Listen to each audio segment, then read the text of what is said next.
پوچھنے لگا کہ کون سے پرندوں میں سے کون سے پرندے حلال ہیں اور کون سے حرام ہیں، تو آپ نے مختصر سے لہجے میں، اس کا پلان تھا کہ نام گن کے بتائیں گے فلاں پرندہ حلال ہے، فلاں حرام ہے، فلاں حلال ہے، اس طرح بولیں گے. تو اب اس نے کیا چکر کیا، اس نے یہ بات پوچھنا چاہیے. تو اس کے لیے مولا علی جو ہے انہوں نے مختصراً بتا دیا اسے کہ جون سے پرندے حلال وہ پرندہ ہے جو اپنے اس میں چونچ سے ڈائریکٹ کھائے گا، اور حرام وہ پرندہ ہے جو اپنے پنجے میں پکڑ کے کھائے گا. اور جس طرح یہ بھی طوطا ہے ہمارے پاس پیرٹ سے، ٹھیک ہے، یہ اب حرام پرندہ ہے.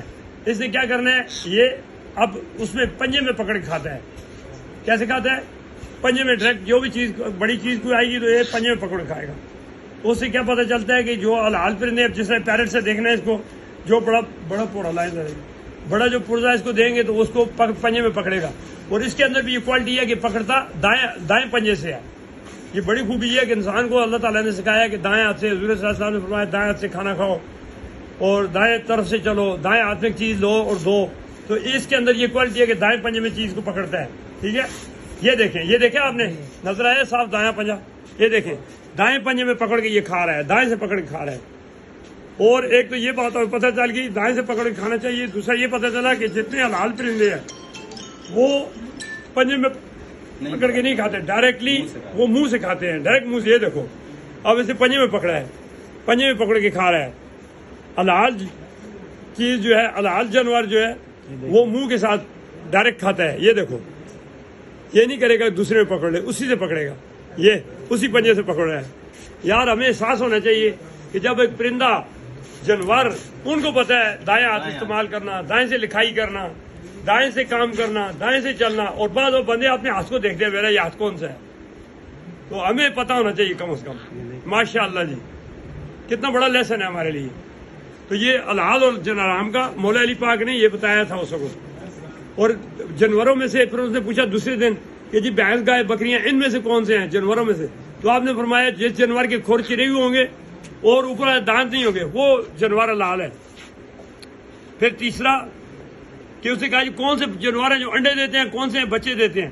تو آپ نے فرمایا جن کے کان باہر ہوں گے وہ بچے دیں گے، جن کے کان اندر ہوں گے وہ انڈے دینے والے جانور ہوں گے. ٹھیک ہے. پھر سوائے چمگادڑ کے، چمگادڑ اس کی اپوزٹ چلتی ہے. ٹھیک ہے، وہ موالیہ جانوروں میں ہے، پرندہ ہے، اڑتا ہے، مگر وہ اس کے کان کس طرح ہے؟ باہر ہے، مگر دیتی کیا ہے؟ بچے، دودھ پلاتی ہے. اس کا ایک اپوزٹ ہے. باقی اس کے علاوہ سارے جانوروں کی یہی بات ہے. جتنا بھی کرو گے، یعنی اس کو ہمیں شرم آنی چاہیے یار، سیکھنا چاہیے ان چیزوں سے. کتنی بار اس کو دیا ہے، اسے دائیں ہاتھ سے پکڑ کے کھا رہا ہے. تو یہ اللہ کا احسان ہے، اللہ کا فضل ہے. اور ایک اور کمال کی آپ کو بتا دوں، یہ ہم نے فرسٹ ایڈ سیکھی ہے نا، فرسٹ ایڈ میں ہم نے چیزیں پڑھی ہیں. فرسٹ ایڈ میں ہم نے کیا سیکھا ہے کہ بھائی کوئی بھی فرسٹ ایڈ کے طور پہ، ٹیمپریری طور پہ ہم یہ سملو استعمال کرتے ہیں. تو یہ سملو کا علاج پرندوں نے بتایا ہے.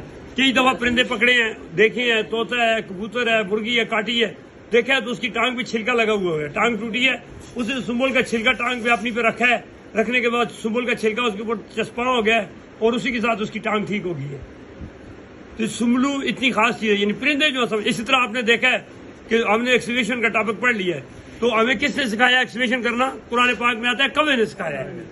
کوے نے سکھایا ہے کہ بھائی آپ نے وہ ابیل اور کابیل کا واقعہ سنا ہوا ہے. اس میں وہ بھائی لے کے پھر رہا ہے، بھائی میں کیا کروں؟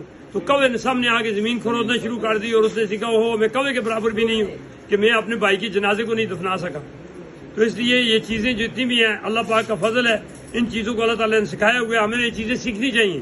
یعنی نیچرلی طور پہ یہ ساری چیزیں اللہ تعالیٰ نے ہمیں سکھائی ہوئی ہیں. ہو سکتا ہے میری بات آپ کو سمجھ آ گئی ہو. Thank you very much.